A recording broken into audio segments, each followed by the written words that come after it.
I once had this maintenance director who was really new and he was nervous about making decisions. So every couple of days, there'd be some new issue that he'd come to my office and he'd always have the words, "We have a problem." So he's making half of that problem mine right away and hoping I'll solve it for him. Now, I frustrated this poor guy because every single time he'd come in, I'd ask him the same questions. What's your solution? What else did you think of? How will it impact residents and staff? What's it going to cost? And which solution do you think we should do? Now, it was actually kind of time consuming to do this every day at first, then a couple of times a week. And a lot of times I was really tempted to just lean on my own experience and say, look, here's the answer, go.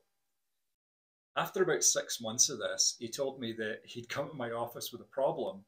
And halfway there, he got really annoyed and realized, oh, Dave's going to ask me these questions.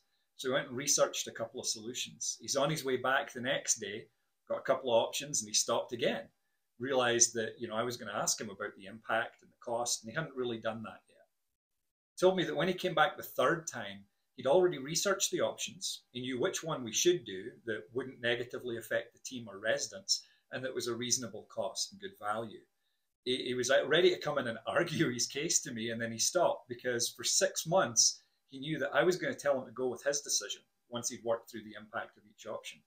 So he went ahead and implemented it, and he was only coming to me after to let me know what he'd done. And I think a little nervously hoping for some affirmation that he was right. Now, it wasn't the solution I would have done, or even one I would have thought of, but it was the right solution. And the reason it was right is because he'd thought of it. It was right because he'd done his due diligence. And most of all, it was right because it meant that he'd taken his first steps to really functioning as a leader. Now, he went on to work in a regional capacity and then as an executive director running his own facility.